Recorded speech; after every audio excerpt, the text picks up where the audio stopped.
like on a phone, but see them while you talk to them. And we can do that all today, right? So all this technology is awesome. So, there's opportunities to learn and grow online. So I took an online quiz. Turns out I'm an introvert.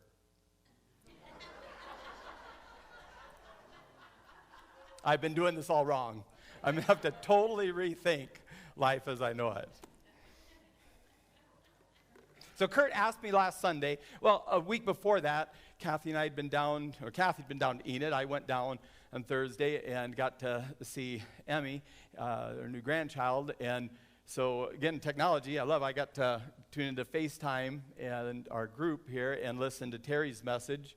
And Kurt, I think during praise time, had shared that everybody's got a story and everybody has something to share, challenging, inviting people to share. I knew then that I had some things that I could prepare and share. So then last week we were here, and I came up late like usual, and from class down below, and Kurt was at the door greeting people, and he said, so, are you bringing the message next week? And I said, nope. And I said, I have a message I look forward to sharing, but I can't do it next week, because I just knew this week was probably one of the busiest weeks of the year, so I just would have no time to prepare. And I said, how about the week after? And Kurt said, no, we got somebody for the week after. And he goes through the list, and we really need somebody for next week. And I felt God prompting. I heard the need. So I said, yes, I'll share next week. And made sure that I'd be here. Asked the schedule keeper, the person who keeps my life in order. And she said, yeah, we're going to be here. So I started off putting together some things I wanted to share, things I've known I've wanted to share for years, that when I heard things, I thought someday I should share that. But an organized person would have that all filed away, right? And be able to put those thoughts together when called. Always be ready to share why you believe what you believe. But I'm not an organized person. Probably one of the most unorganized people any of you know. Putting together some things. I wanted to share things I'd learned about God's creation, and take a lesson from Steve's first son-in-law, shared at the father-son oyster supper 25 years ago, probably? No, not that long ago. But he said Steve gave him the advice to just share about what he does for a living and how that would apply. And he shared about his engineering with environmental things. And so I thought, well, I'm going to take the things I do for a living and kind of expound on creation and God's greatness. And I thought as it was coming together, it's going to be more about sanctification, not about salvation.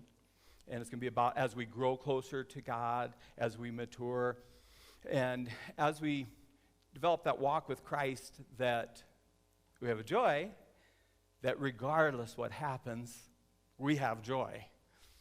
So when the bad things happen, when our prayer answer is no, we still have joy. So when really bad things happen, bad circumstances, because we know God is in control, and we know how very much he loves us. So I'm working on preparing that, and where's Joe Johnson? Wait, thank you, Joe. Joe, I thought about you often as I was preparing this, because I thought this is all I've done all my life, and yet I can't put this together into words. And Joe takes a random topic and does better than anybody at making a speech and a presentation. I thought, oh, man, well, I almost called you Joe and said you were on for today, but okay, so observations I'm going to share over the years that I've made. And so it's not going to be so much about sanctification, but really about my firsthand witness of God's creation and his overwhelmingness, his power, his allness.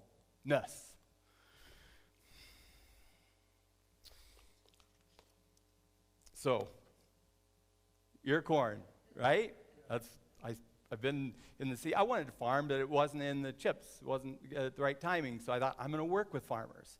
And turns out crops is what I was going to work with. And there we go. We're good. So God's creation, this kernel of corn, has an outer coating. It's called the pericarp. And it is rock hard, incredibly hard. That's God's way of preserving it, protecting it from insects, protecting it from disease, keeping it nutritious for whatever's going to consume it, or preserving it into next year when it'd be used as a seed if that was the context. So that pericarp is incredibly hard. And I use that in talking to farmers about ideal times for harvest, but it's also, when it comes time to this year in planting season, there's so many variables, so incredibly many variables that take place in everything we do, in everything that happens around us. And so I think of a Rubik's Cube as an example of variables, right? There's 6 sides to that Rubik's Cube, a square, all right, a box. And there's 9 different tiles on each side, bearing a different color so you can recognize how they are. So how many different combinations are there? Possible different arrangements if you'd twist that around. Somebody like me, I've never solved one, but I can sure mess one up. So how many different combinations? No math teachers, no accountants can answer for a while. But there are some other really smart people, like in the medical world. So I'm going to put Angela on the spot. Roughly, give me just a guess. How many different combinations? 1,500. That's a very good guess. You know, a lot of people might have said 20 or 50, but 1,500, that's a big number, right? So, but it's quite a bit off. Yeah, so Dan, you do a lot with math. You're keeping track of weights and things with scrap metal. How many combinations? 2,400. Not double her, but almost.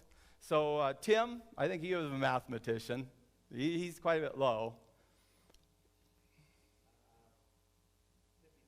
50,000. Okay, that's a lot. 50,000 is a big number. But Tim is, I think of him as a numbers guy, but somebody who lives being a numbers guy, an accountant. No calculators. I'm pointing at Carla's partner. Terry, without using the calculator, roughly how many options? Just quick. Wrong is okay. Okay. That's a big number. So Rich Kaiser was a math teacher, right? He was in a farmer group, and I asked him, and he said a number about like that. Big number, right? 43 quintillion. So I can't fathom that. So I put, you got your, to the right of your first commas, your hundreds, then you got your thousands, then your millions, then your 274 billion, your 3 trillion. I don't know what the 252 is. 43 quintillion different options out of just 6 sides with 9 tiles. That's just a little simple thing. How many different possible combinations? It is unfathomable, right? And but yet God makes it all work, and he keeps it all in order, and it's a piece of cake. I'm also going to talk about some observations that have come that are manifestations and consequences of the fall, too, through today's discussion. So I'm going to read first from Genesis chapter 1, 11 through 13. Back to great. Genesis 1, 11 through 13. I'm reading from the Message, a paraphrase, okay? So God spoke, "Earth, green up, grow all varieties of seed-bearing plants, every sort of fruit-bearing tree." And there it was. Earth produced green seed-bearing plants of all varieties and fruit-bearing plants of all sorts. And God saw that it was good. It was evening, it was morning, day 3. I'm going to read something a friend shared with me that ties a lot together. This probably should have just, Kathy may agree later, this should have just been the message. Read this and then it'd be done. But as an agronomist, I know, this is from Kevin Nelson. As an agronomist, I know the science behind this. The corn seed imbibes water. The temperature reaches 50 to 55 degrees Fahrenheit, and this activates the enzymes in the kernel that initiate growth of the germ and elongation of the radical, and the process goes on. The mesocotyl elongates. The coleoptile comes through the soil surface, and the red light bands on the light spectrum triggers the corn leaves to unfurl. As a photographer, he showed a picture of corn coming up. The corn emerging after a shower is the ultimate indicator that winter is gone. Green sprouts break the winter browns and promises of more green and yellow to come. And as a believer, that emerging corn is another indication of God's providence and that it is with us. And he cares for the tiniest sprout of corn. How can we worry that he isn't caring for each and every one of us? And we're back, and all the way back around to being the agronomist. This complex process all came about by chance, right? Not on your life. All those amazing details were created by God. So this pericarp that I talked about earlier. So from the time you plant your seed in the first 72 hours, it's going to bring on 70% of its kernel weight in water. That's a lot, 70% in the first. So we really want that to be 50 to 55 degrees, or a lot of things can go wrong. And so there's just back to a lot of variables. And okay. So what can go wrong? Genesis chapter 3, 16. Oh, so I was reading a little bit there, and some of the songs I sang a little earlier. Terry, I'm a sinner. You saw how nervous I was in Sunday school. I'm saying, I'm not worried. I trust God. It's all good. You know, well, I was doing my lying with my singing, right? Because I just trust God. Don't worry about things. Easier said than done for me. Genesis chapter 3, verse 16. Consequences of sin. He told the woman, I'll multiply your pains in childbirth. You'll give birth to your baby in pain. You'll want to please your husband, but he'll lord it over you. And then to the man, 17 through 19 of Genesis chapter 3. He told the man, because you listened to your wife and you ate from the tree that I commanded you not to eat from, don't eat from this tree. The very ground is cursed because of you. Getting food from the ground will be as painful as having babies for your wife. You'll be working in pain all your life long. The ground will sprout thorns and weeds. You'll get your food the hard way. Planting and tilling and harvesting, sweating in the fields from dawn to dusk, until you return to that ground yourself, dead and buried. You start out as dirt, and you'll end up as dirt. Man will struggle to eat. I remember when Roundup Ready corn soybeans first came out. A very, very smart farmer told me his plan, that how he could lay this out. He'd use Roundup here. He'd use this other herbicide later in the year. He had the plan on rotation. He had about 5 years set up. He said, after those 5 years, I'll have no more weeds to battle.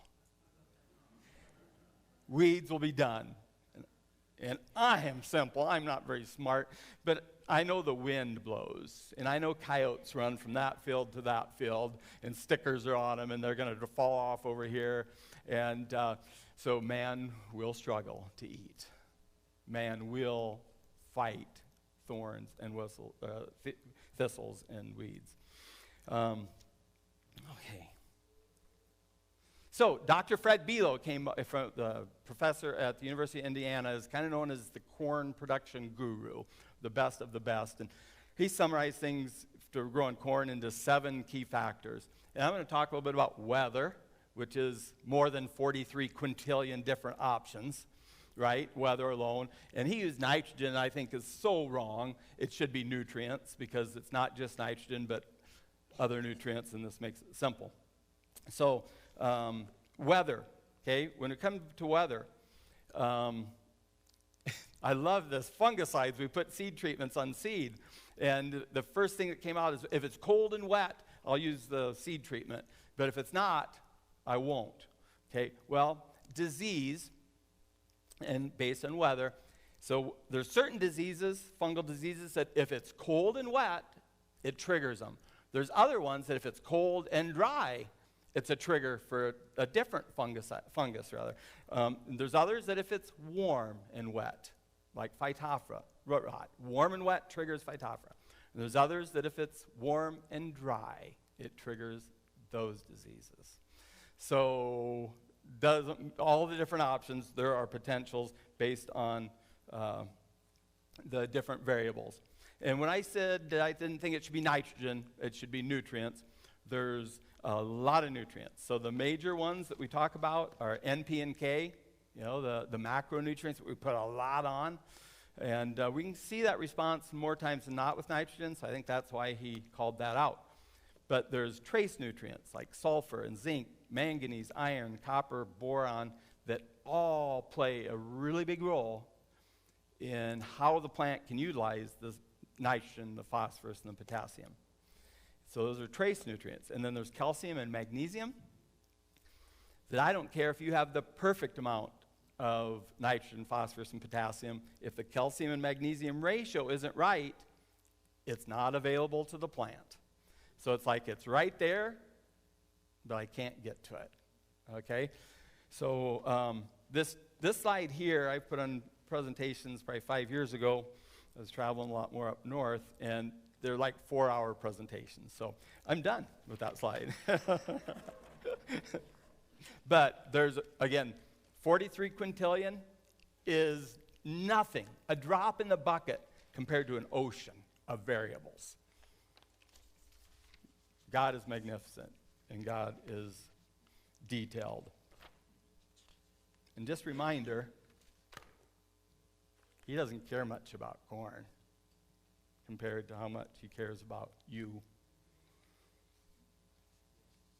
There's a lot of details here.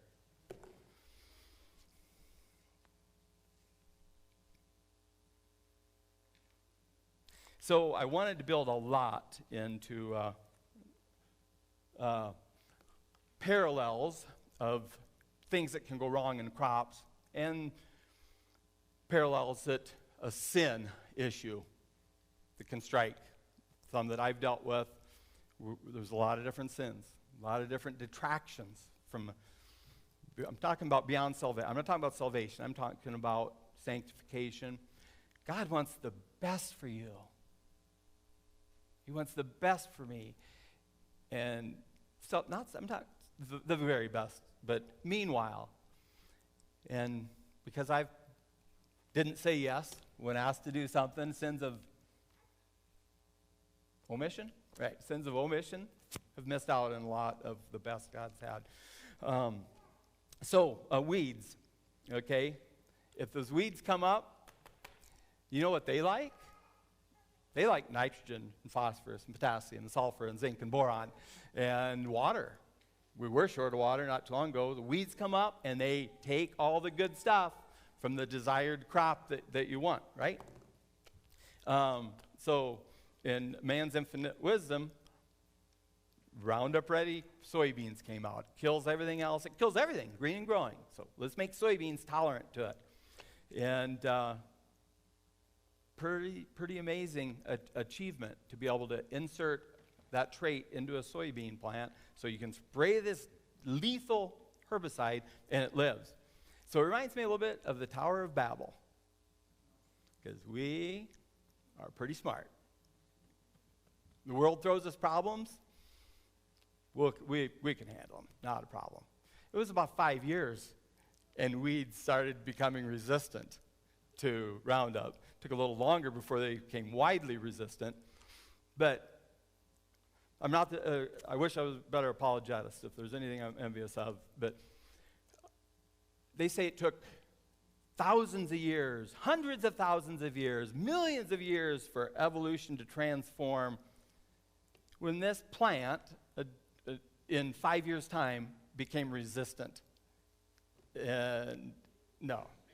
God created things. Things didn't evolve. Tower of Babel.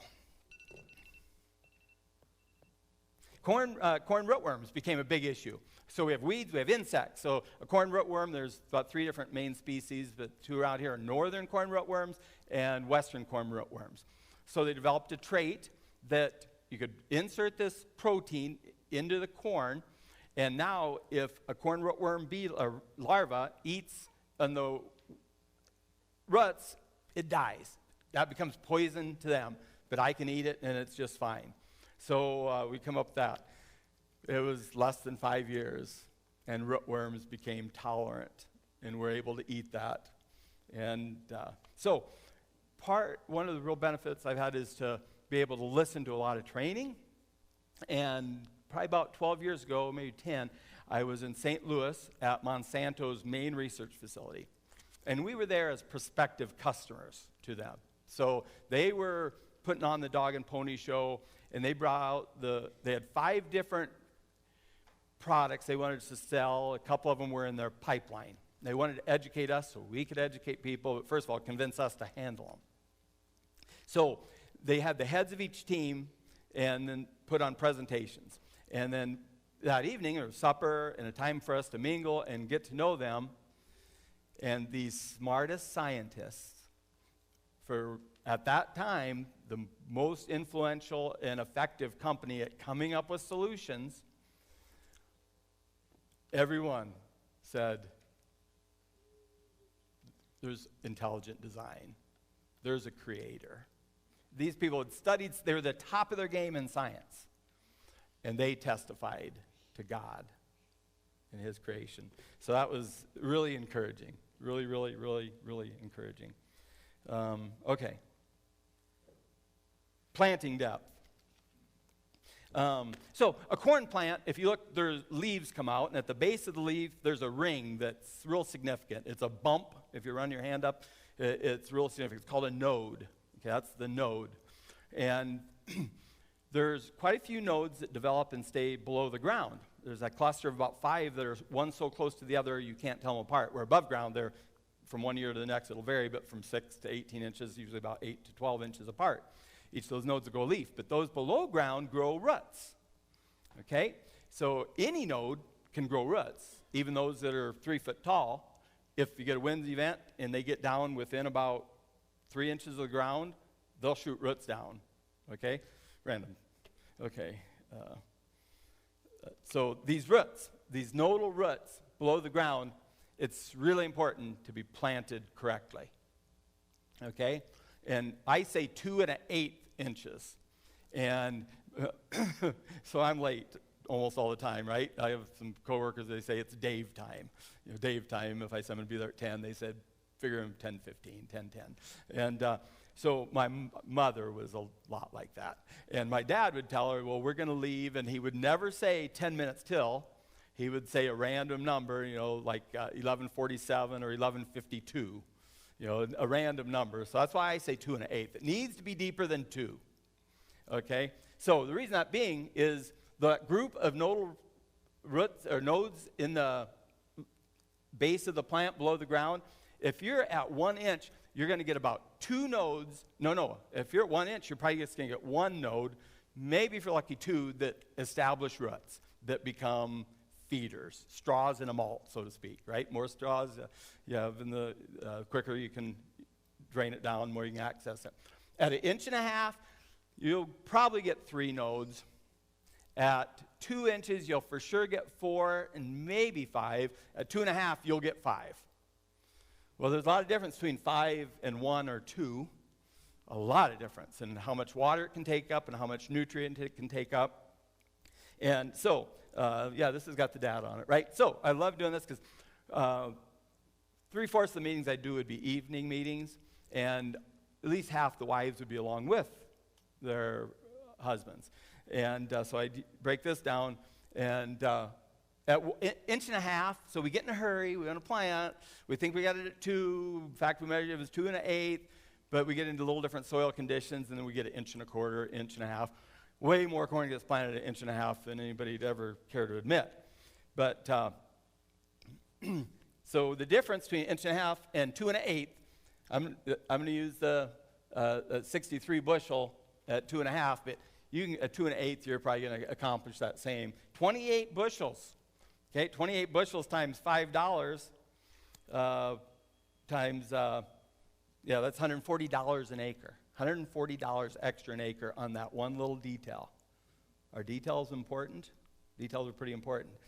And I like to use this scenario. So say a producer has 200 acres of corn. Okay, that's $28,000. And I just love watching the eyes, the expression on the face of the wives with them. And I'm thinking, what is college tuition? You've been looking at that siding saying, I hate that siding. I hate that color. I don't even know why we have that color. And you want to replace siding, or maybe a new couch is in the budget this year, right? So wives, make sure your husbands get the planter set right, okay? But it's all about being planted the right depth. The decisions we make about how we're plugged in and where we're planted, can that have some bearing on our spiritual development? See a lot of parallels about being planted right. So I shared Monday morning, I shared with Otto Wickman a prayer request of this message right now. And he said, well, what are you going to talk about? And I said, well, probably a lot about plant diseases and the parallels with sin, and maybe nutrient deficiencies and the parallels with sin or life's hardships, just struggles. And he says, well, perfect. Goss to the gospel. So Otto came up with the name for the message, and so I've got to include Goss Wilt. So there's a lot of different diseases. Northern corn leaf blight, gray leaf spot, a lot of diseases that interrupt photosynthesis and rob yield. And so simple enough. What can we spray if we want to try and hamper disease, Tim? Spray a fungicide. Isn't that wonderful? Wonderful thing is a lot of agribusiness understood this, and there's 10 different competitors that will compete hard to convince you and give you a good deal to make sure it's affordable and a good return on investment. So fungicide's widely used. Sprayed a lot. Most guys do. Okay, Goss wilt is a disease, but it's a bacterial disease. Fungicides kill funguses. They don't kill bacteria. Guard your heart. I thought I was prepared. I thought I was reinforced, able to go up against sin, look Satan in the eye. Got it covered, been prepared. You can't be over-prepared because you don't know how what you'll face. So to handle Goss, you can't. A fungicide doesn't work, so you have to do things like rotate your crops. Goss wilt, that bacteria, can only live if it's on tissue or fiber, plant material, and so if it falls off that, it's dead. In 10 months is all it'll live. Okay, so if we plant beans there next year and the wind doesn't blow, corn stalks never move from one field to the other, do they? Or in the front yard? Yeah, they can. So it's not the full answer, but it's a tech. Do what you can do, right? So rotate your crops. Don't do tillage, but if you have Goss wilt, do tillage. Bury it. Get it under the ground, then it can't blow. Right, it'll erode. So changing behaviors. So I hope this eclectic message left a kernel. It'll be a different kernel for each of you. I'll pick that up later, janitor. We'll let you sing the song, and I'll bring the offertory.